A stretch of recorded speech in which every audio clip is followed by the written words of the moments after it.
बिस्मिल्लाहिर्रहमानिर्रहीम। अस्सलाम वालेकुम नाज़रीन, मेरा नाम हैदर अली है और आप देख रहे हैं मेरा YouTube channel and Facebook page.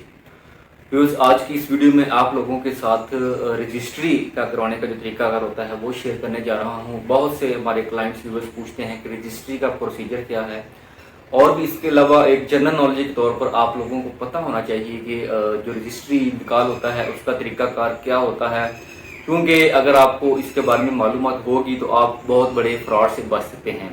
तो वीडियो में आगे बढ़ने से पहले आप लोगों से रिक्वेस्ट करूंगा कि चैनल को जरूर सब्सक्राइब कीजिएगा, बेल के आइकन को प्रेस कीजिएगा ताकि इस तरह की इंफॉर्मेटिव वीडियोस आप तक बर वक्त पहुंचती रहें।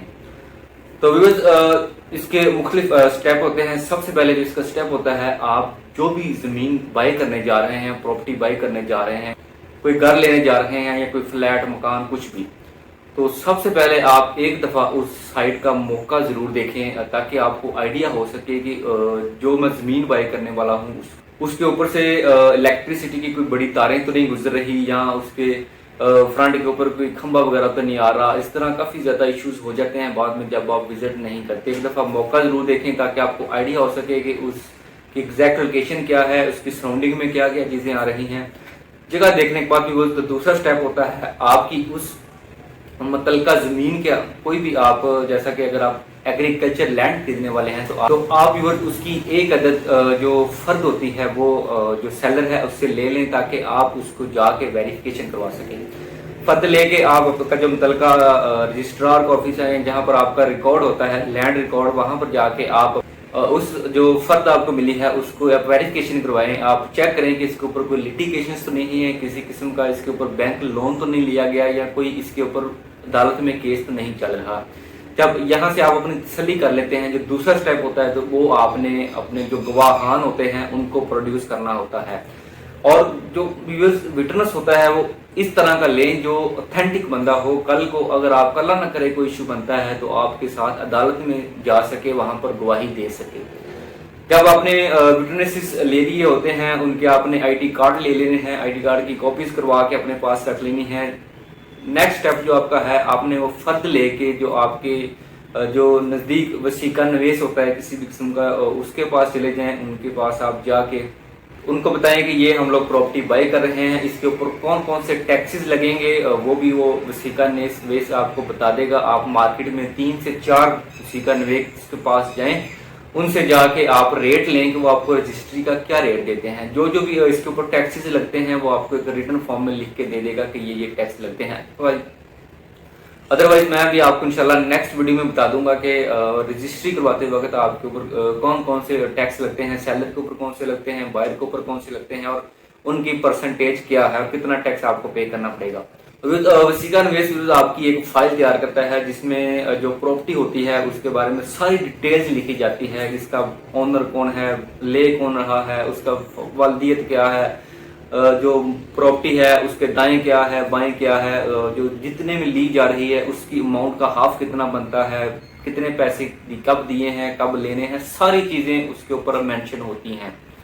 वो आपकी फाइल तैयार कर देता है। और इसके बाद जो नेक्स्ट स्टेप होता है, आपने जाना होता है रजिस्ट्रार के पास। रजिस्ट्रार मोस्टली तहसीलदार होते हैं, यहाँ पे सब रजिस्ट्रार होता है। जब आप रजिस्ट्रार के पास चले जाते हैं तो वहां पर कुछ छोटी सी फीस होती है, आप लोगों ने पे करनी होती है, और वहां पर एक स्कैनिंग डिपार्टमेंट होता है जहां पर आपकी जो पिक्चर्स ली जाती हैं वो रजिस्ट्री के ऊपर लगती हैं। और फिर उसके अलावा रजिस्ट्रार के सामने या सब रजिस्ट्रार के सामने आप लोग पेश होते हैं, वहां पर आप लोगों के बयान होते हैं, दोनों पार्टियों के, बायर के भी सेलर के भी। वहां पर जो रजिस्ट्रार होता है वो आपसे कुछ क्वेश्चन भी करेगा कि आपने जमीन क्यों बेच रहे हैं, कोई किसी किस्म का कोई दबाव तो नहीं है आपके ऊपर, ये सारी चीजें पूछ सकता है आपसे। तो व्यूअर्स, उसके बाद वो आपकी जो फाइल होती है, रजिस्ट्री की फाइल होती है, उसके ऊपर सिग्नेचर कर देता है। और जो फाइल आपकी होती है वो आप लोगों ने लेके जानी होती है रजिस्ट्री महरर के पास।